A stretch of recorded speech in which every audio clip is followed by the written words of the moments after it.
నమస్తే, welcome to 99 TV. Jaganmohan Reddy గారు మళ్ళీ మొదటికి వచ్చారా? అదే తంపరితనం, అదే దూకుడు, అలాగే అదే విపరీత మనస్తత్వాన్ని ప్రకటించే తత్వం.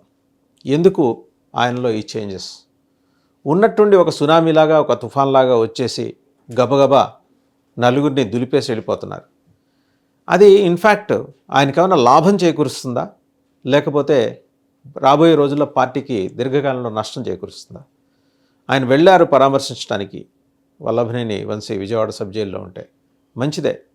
పరామర్శించడానికి ఆయన ఒక రాజకీయ పార్టీ అధ్యక్షుడిగా, మాజీ ముఖ్యమంత్రిగా వెళ్ళారు. ఆ హోదాతోటి జనం కూడా పొలోమంటూ వచ్చేశారు. పోలీస్ బ్యారికేడ్లను తోసుకుంటూ మరీ జనం ఆయన్ని ఫాలో అయ్యారు. అఫ్కోర్స్ అపోజిషన్ అంటుంది అదంతా పెయిడ్ ఆర్టిస్టులు, వాళ్ళందరూ 500, 1000 బిర్యానీ ప్యాకెట్లు, చిన్న చిన్న బీరు బాటిల్స్ ఇచ్చి తెప్పించేసుకున్నారని.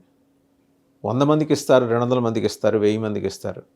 కానీ 1000కి మించి సంఖ్య వచ్చినప్పుడు అంత ఆర్గనైజ్డ్గా ఎలా చేస్తారు అని వైసీపీ ప్రశ్నిస్తుంది.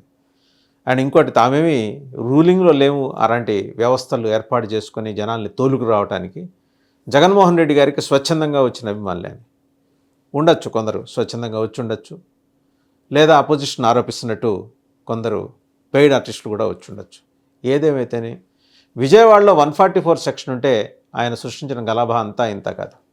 వెళ్ళాడు, పరామర్శించాడు, వెళ్ళినవాడు ఊరుకున్నాడంటే బయటకు వచ్చి బట్టలు ఊడదీస్తాను, గుడ్డలు ఊడదీస్తాను, ఎవరైనా చట్టానికి వ్యతిరేకంగా పనిచేసే పోలీసులుంటే ఆ 3 సింహాలకు కాదని పనిచేసే పోలీసులుంటే అని ఆయన అంతకుముందు చెప్పిన కాంటెక్స్ట్ను వదిలేసి అవుట్ ఆఫ్ కాంటెక్స్ట్ బట్టలు ఊడదీస్తాను అంటున్న జగన్ అని చెప్పేసి మొత్తం నేషనల్ లెవెల్లో పెద్ద రచ్చ అయిపోయింది. అది ఈవెన్ జాతీయ స్థాయి దినపత్రికలు కానీ, నేషనల్ మీడియా కానీ దీన్ని అలాగే చూపించింది. జగన్ తన తత్వాన్ని మార్చుకోలేదు, తన ఫిలాసఫీని మార్చుకోలేదు. He did not give up. అదే దూకుడు తత్వం. 4 ఏళ్ళు కళ్ళు మూసుకుందాం, తర్వాత రాజ్యం మనదే, మేము వచ్చామంటే మీ సంగతి తేలుస్తాం.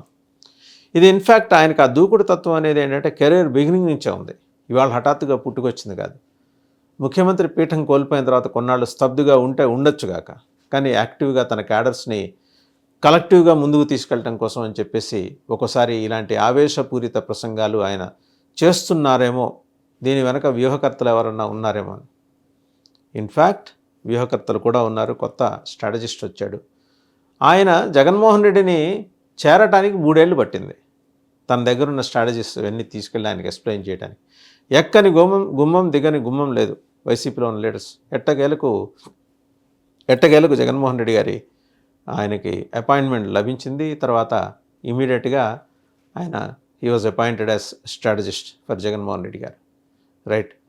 ఫీజు పోర్ అన్నారు, అది అయిపోయింది. తర్వాత గుంటూరు మిర్చియాడి గలది పరిశీలిద్దాం అనుకుంటే అదే అయిపోయింది. ప్రతి చోట ఎలక్షన్ కోడ్ అడ్డొస్తుంది. ఎలక్షన్ కోడ్ ఉల్లంఘన అనే అంశం తెర మీదకు వచ్చే వరకు ఆగి అప్పుడు వెళ్తున్నారా, లేకపోతే ప్లానింగ్లోనే ఎక్కడైనా తేడాలు ఉన్నాయా పార్టీలో అనే దాని మీద చాలా సందేహాలు. మరోపక్క ఆయన అనుచరులు కొడాలి నాని ఒక మహిళా జర్నలిస్ట్తో మాట్లాడుతూ, రేపొద్దున మీ ఇల్లు ఎక్కడో చెబితే అక్కడికి వచ్చి హాజరేయించుకుంటానమ్మా అని అంటాం వెటకారంగా. అలాగే ఇంకొక 3-4 మీడియా అధిపతుల ఇళ్ళకు కూడా వెళ్ళి హాజరేయించుకుంటాను, ఉద్యోగం పోయిన తర్వాత రోజు కనిపించేదే ఉంటుంది అని చెప్పేసి కూడా ఆయన మాట్లాడారు. And at the same time Jaganmohan Reddy గారి వెంబడి ఆ వెహికల్లో వెళ్ళిన పేర్ని నానిగారి కానీ, అలాగే కొడాలి నానిగారికి కానీ సబ్ జైల్లో ఎంట్రీ ఇవ్వాల. ఓన్లీ జగన్మోహన్ రెడ్డి గారిని వెంబడి వెళ్ళింది సింహాద్రి సత్యనారాయణ గారి కుమారుడు వెళ్ళాడు. సో వీళ్ళిద్దరు బయటే ఉన్నారు. ఇప్పటిదాకా మనం చూస్తూ వచ్చాం కదా, పేర్ని నాని అరెస్ట్, కొడాలి నాని అరెస్ట్, సరే వల్లభనేని వంశీ నెక్స్ట్ రోజా అరెస్ట్. ఇక ఈ రీల్ తిప్పుతానే ఉన్నారు అందరూ. వాళ్ళేమో ఈ వెంబడి తిరుగుతూనే ఉన్నారు. ఒక పక్క రీళ్లు తిరుగుతున్నాయి, ఒక పక్క ఈ నాయకులు ఏమో జగన్మోహన్ రెడ్డి గారు వెంబడి తిరుగుతున్నారు. జగన్మోహన్ రెడ్డికి ఏంటి ధీమా? మా నాయకులు అంటే వాళ్ళ పార్టీ నాయకుల్ని ఎవరు అరెస్ట్ చేయరనా, లేకపోతే చేసినా నిలబడదనా? టెక్నికల్గా ఆయన ఏదో కొత్త వాదన తెర మీదకి తీసుకొచ్చారు. సత్యవర్ధన్ ఇచ్చిన ఆ ఫిర్యాదు ఉపసంహరణ, దీని మధ్య నడిచిన డ్రామా అంటూ వైసీపీ ట్విట్టర్ హ్యాండిల్లో అయితే రకరకాల కథనాలు వస్తున్నాయి. తిప్పుతూ ఉన్నారు. అది కూడా అంటే జనం నమ్మాలి కదా. సరే, ఆయన మీద పెట్టిన కేసు ఫాల్స్ కేసు అయితే అయి ఉండొచ్చు కాక, అది నిజంగా విచారణలో తేలుతుంది. కానీ తెలుగుదేశం పార్టీ మీద, ఆఫీస్ మీద దాడి అయితే జరిగింది కదా. వాళ్ళు దానికి కొత్తగా తీసుకొచ్చేది ఏంటంటే పట్టాభి మమ్మల్ని రెచ్చగొట్టాడని.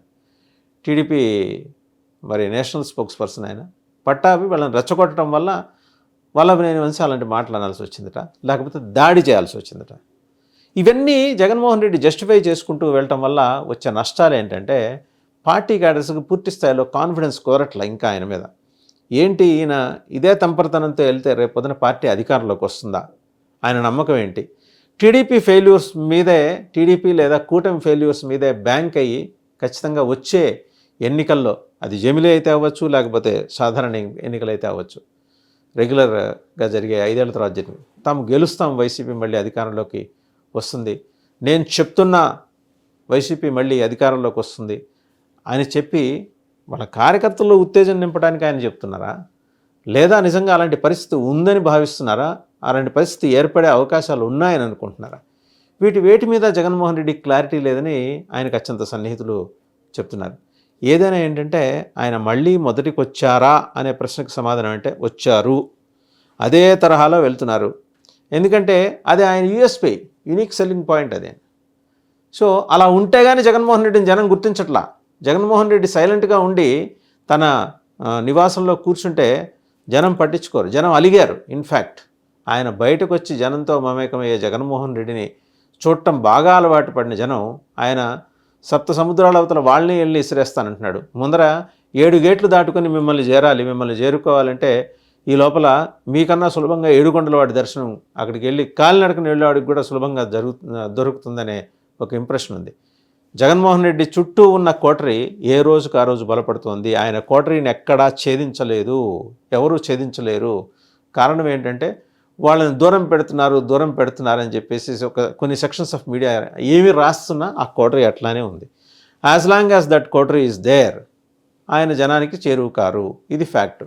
కోటరీ పొద్దున్నే లేచి రాగం, తాళం, దానికి తగ్గట్టు ఒక పల్లవి అన్నీ అందుకొని చరణం అన్నీ వేసుకొని వెళ్ళి ఆయనకి నగర సంకీర్తన చేస్తుంటే జగన్మోహన్ రెడ్డికి వాస్తవాలు ఎప్పుడు తెలుస్తాయి? ఒకప్పుడు జగన్మోహన్ రెడ్డి ఏంటి, ఆయన పాదయాత్ర చేసి జనంతో మమేకమయ్యి ఇంటరాక్ట్ అయ్యి వాళ్ళ ఎమోషన్స్తో కనెక్ట్ అయ్యి జనాల చేత మరి అద్భుతమైన మెజారిటీతోటి ఓట్లు వేయించుకొని గెలిచిన వ్యక్తి. ఈరోజు జగన్మోహన్ రెడ్డి ఏంటి, కోటరీ బందీఖానాలో ఆయన చిక్కుకుపోయారు, కోటరీని దాటి బయటికి రావట్లా. పైపెచ్చు కొత్త పదవులతోటి కోటరీలో ఇంకా పాత వాళ్ళు మరింత బలపడుతూ వస్తున్నారు. ఇవన్నీ కూడా వైసీపీకి చేటు కలిగించే అంశాలని చెప్పేసి వైసీపీ కార్యకర్తలు వాపోతున్నారు. ఏమైనా జనంలోకి జగన్ అంటున్నాడు కదా, వచ్చినప్పుడు మాట్లాడదాంలే అని కార్యకర్తలు కూడా ఊరుకుంటున్నారు.